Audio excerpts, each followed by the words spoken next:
Well, welcome. My name is Teresa Daniel. I'm a Dallas County Commissioner, and we are at my Road and Bridge District 1 office area. This includes 12.5 acres that, through a partnership with Texas A&M AgriLife and the Texas Master Gardeners, has produced what you see here. And what is behind me are grapes that are about ready to be harvested.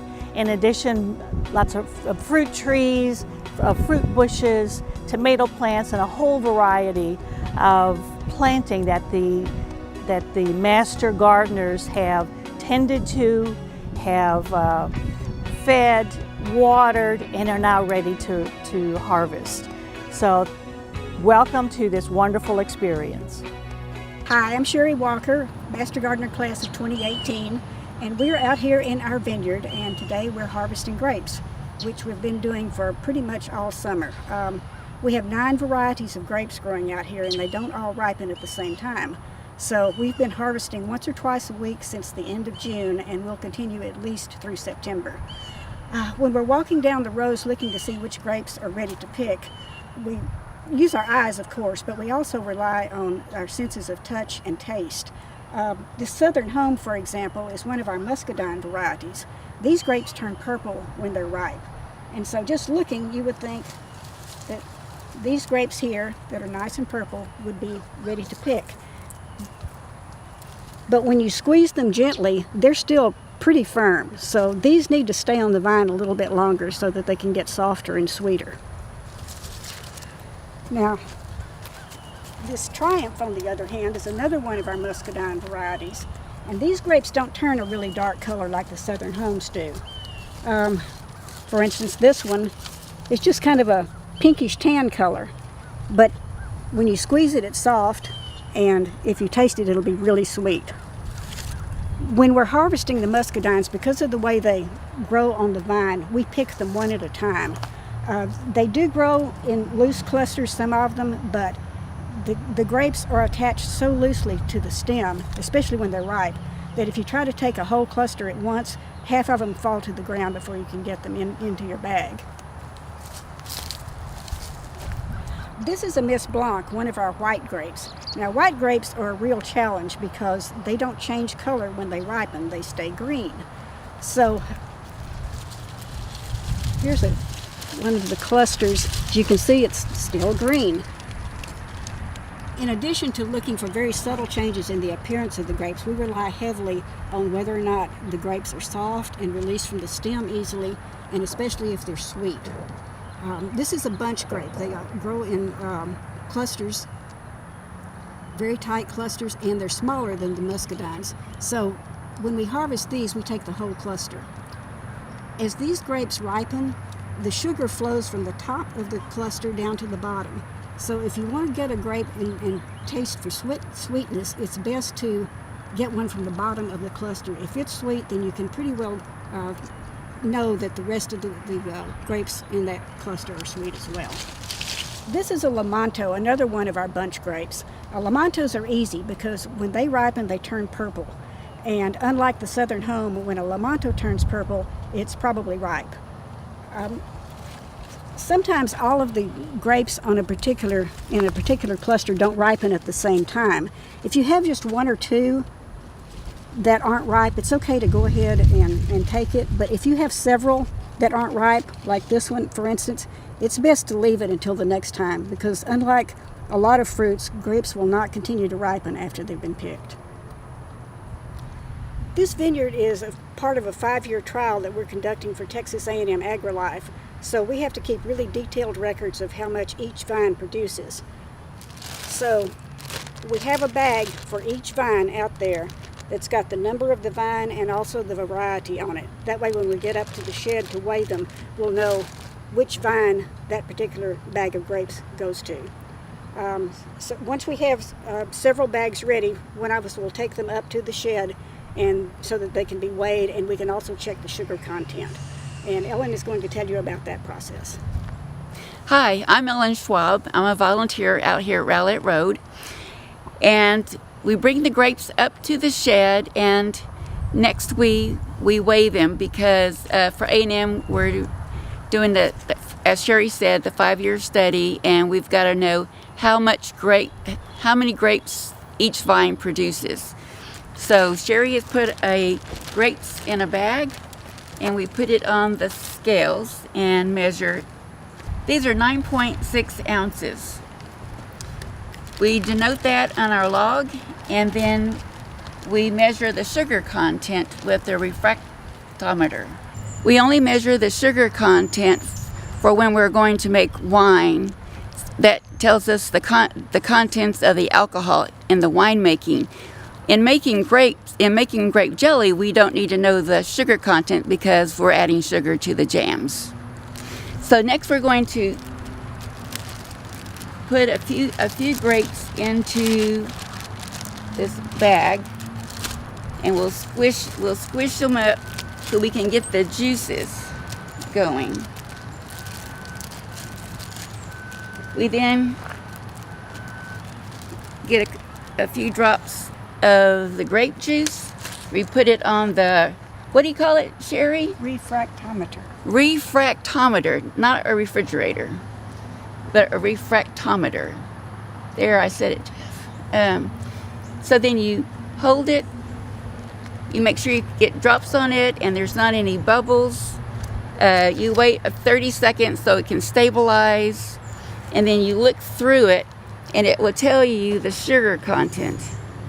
Now this one is only 11, and so in making wine we like to have it over 20, but for making jelly we don't need it.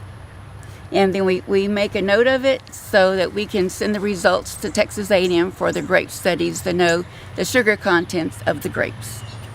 Once we've weighed all of the grapes and checked sugar content, the next step is to bag up, just in any bag we have, the like kinds of grapes that we're going to send home with people. We generally put all the muscadines together, and we put the purple bunch grapes together, and then we put the white grapes together. The muscadines and the purple bunch grapes we're going to send home, and people are going to take them off the stems, wash them, and then boil them to make juice so that we can later make jelly. The white grapes, we are hoping to make wine. We have never done that before, but we're going to try this year to make wine out of our white grapes because they really don't make good jelly. And those we just send home with people, and they take them off the stems and wash them, but then they freeze the whole grapes just by themselves, and then later on we'll thaw them and make wine out of them.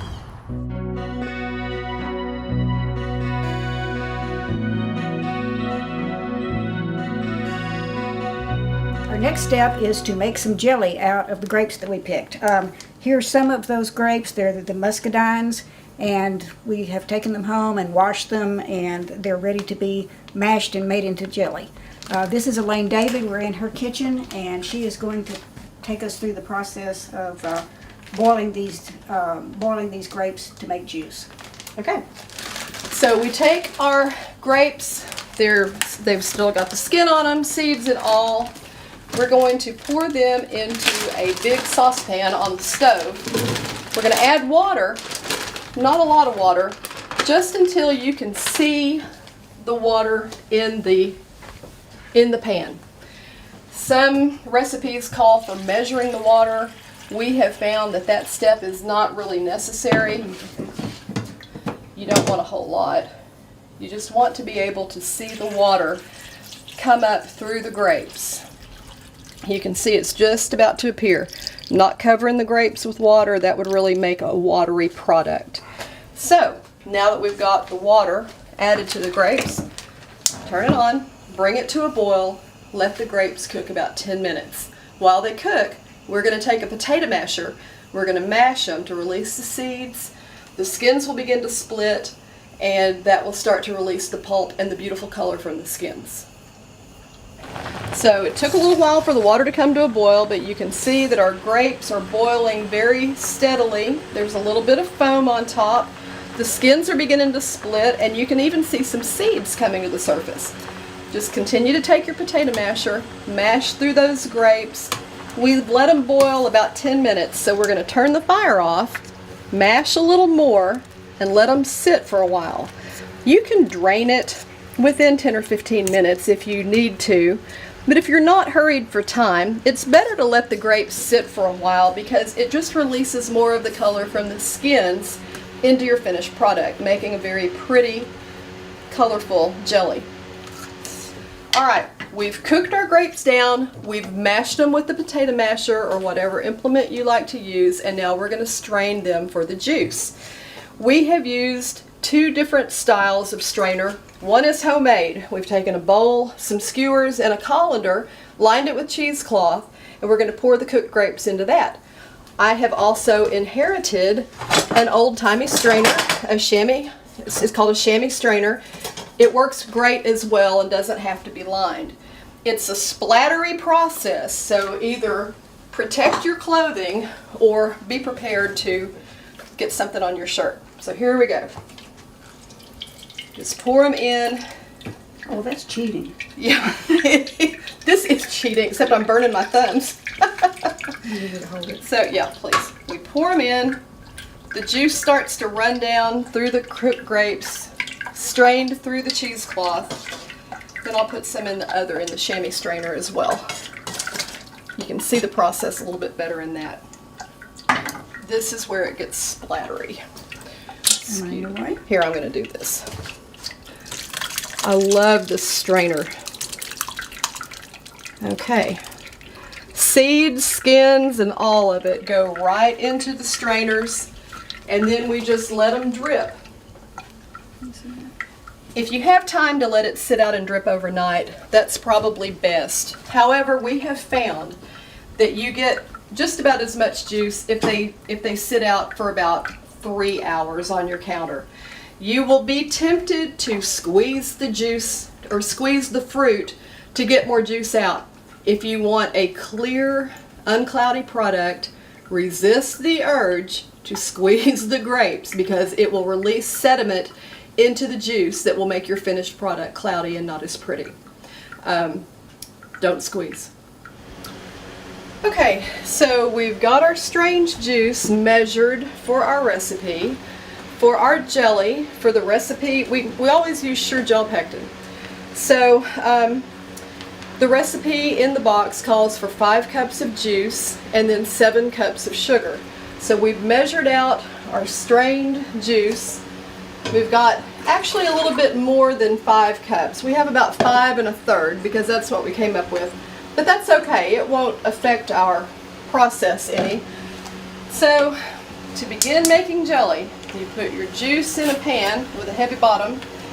You sprinkle your powdered pectin on top. Then you bring it to a boil that cannot be stirred down. Stir the pectin in very well. It will dissolve in the heat. And then you just watch it until it begins to come to a boil. Takes about anywhere from 7 to 10 minutes depending on your stove. Okay, so the juice and pectin mixture has begun to boil to the point where we need to add the sugar. It is at a rolling boil, which means when sherry stirs through the bubbles, it continues to boil. It can't be stirred down. So at this point, we add the sugar. We add our 7 cups. Let's see, Sherry, let me trade places with you. And Sherry's going to continue to stir the sugar in. You want to pour it slowly and stir it thoroughly. Otherwise, the sugar has a tendency to clump up when it hits the hot juice. And sometimes it stays in there in clumps for a while. So if you whisk on through it, it will disseminate very quickly into the juice. And after all the sugar is added, we're going to bring it back to a rolling boil that can't be stirred down.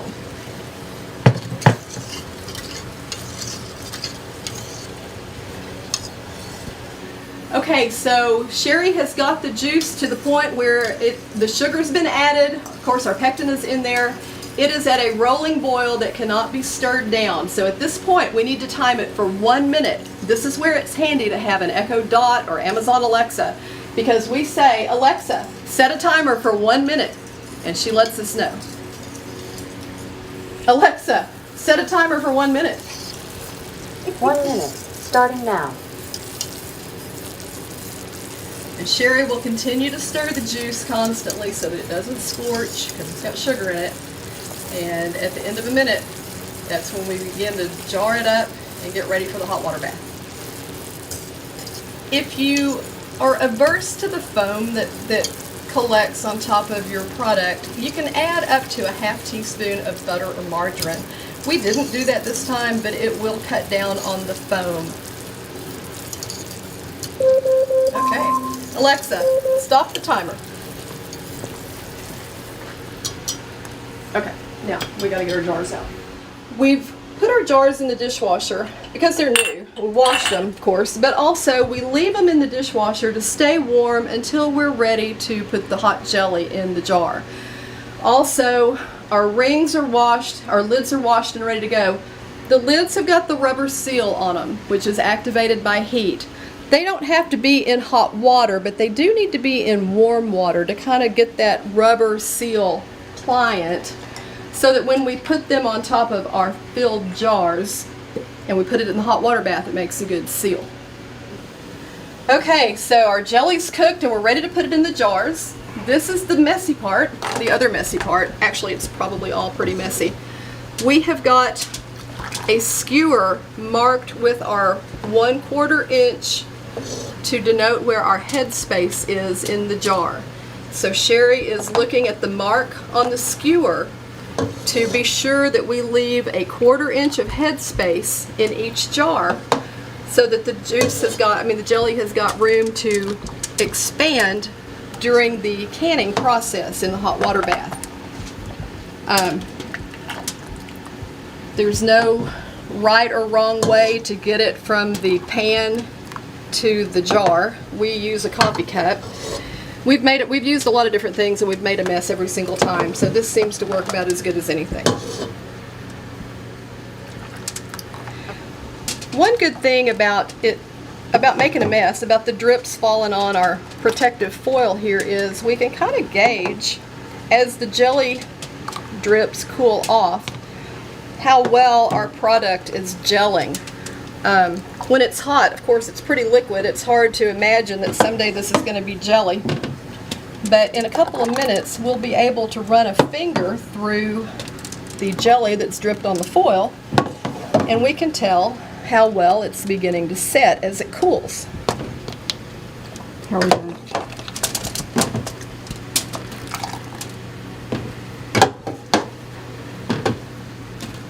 Can you see? No. All right, I think we've that's got. it. That's it. I think we've got one more big one. A big one? Here, let's move this one over here.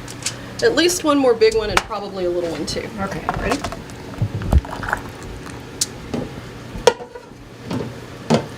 Oh yeah. Okay, let's do a little bit more. Okay. Okay. Little one? Yeah, I think a little one. Okay. I don't think we've got quite enough for a big one. Okay.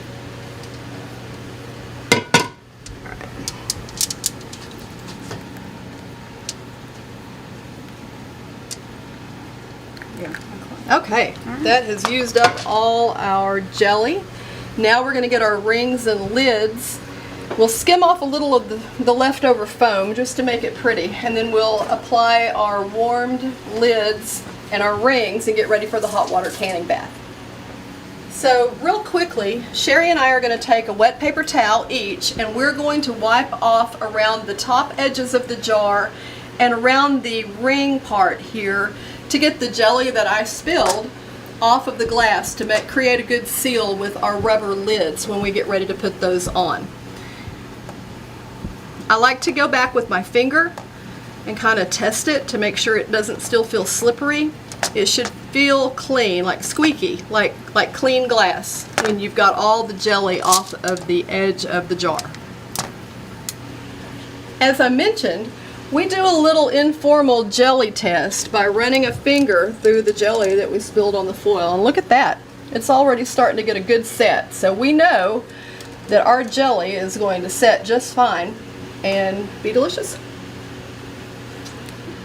Our next step is to take the warmed lids with their rubber seals, put one on each jar, and then take our rings, screw them on, just finger tight, not super tight, just finger tight so that they don't come off. Each of our jars is going to get a lid and a ring like that. Once we've got all these topped off with our lids and our rings, we'll be ready to put them into the jar lifter for the next step, which is our hot water process.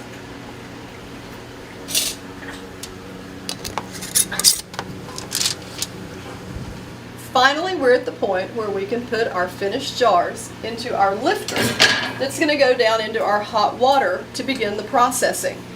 If you don't have one of these that goes in a big canning pot like this, you can buy an individual lifter, which is rubberized, and you would use this to lift your jars into the boiling water, set on a rack inside your pot, and then use it again to lift it out.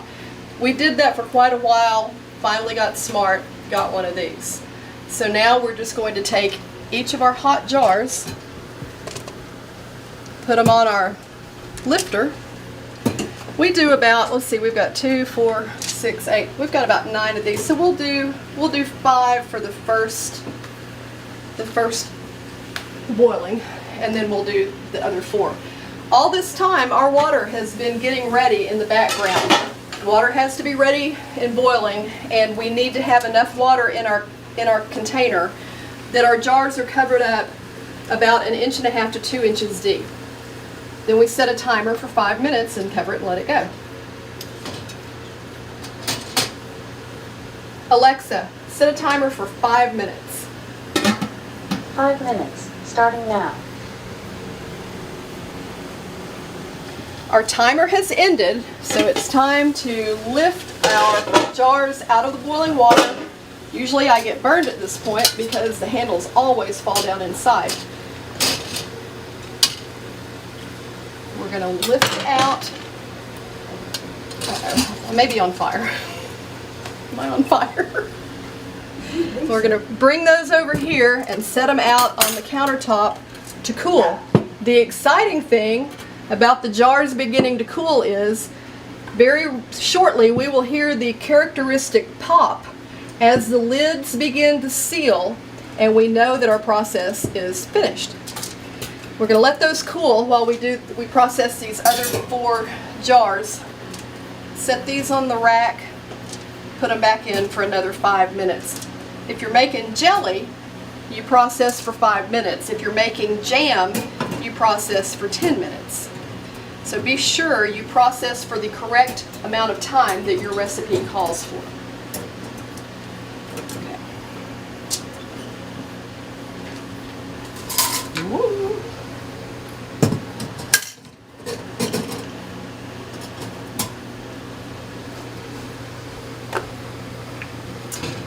All right. Alexa, set a timer for 5 minutes. By the way, 5 minutes, starting now. this is a specialty item. Not everybody has a pot this big in their kitchen paraphernalia. I inherited this from my husband's grandmother, but you can also buy the very same pot with the lifter inside the rack for $30 on Amazon. It's called a hot water canner or a hot water canning pot. You can also use the lifter that we demonstrated earlier with the handles, and that comes with a little rubber rack that goes in the bottom of your pot. You just don't want your glass jars sitting on the bottom of the pot directly in contact with the heat and the metal, because they can break that way. When the jars come out of the hot water bath and you set them on the countertop, the little dome in the middle of the lid will still be popped up a little bit like that. As they begin to seal, you'll hear the characteristic pop. Hopefully we can get one in a minute. And the little raised dome will be concave instead of convex. There went one. Okay, so now we're going to get our second batch of jelly out of the canning pot. Try not to set myself on fire or burn myself this time. Once again, we just lift them out, bring them over. I like to dry off the lids. There's always some collected water on top. And then just wait till we hear the pop. Of the 5 that we brought out last time, 2 of those have not yet sealed. but I don't think that's going to be an issue. So now we'll wait. Here is our finished product, a beautiful jar of muscadine jelly. So our last step at Rowlett Road is to label these and get ready for selling as a fundraiser to further our efforts in the garden.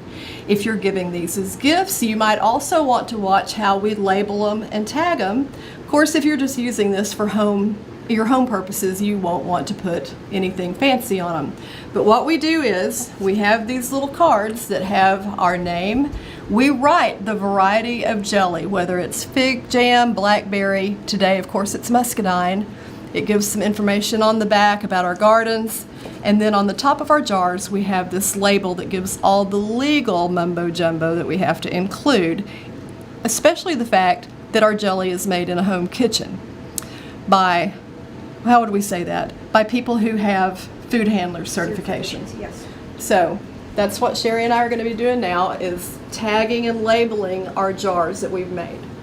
Hope you've enjoyed our video.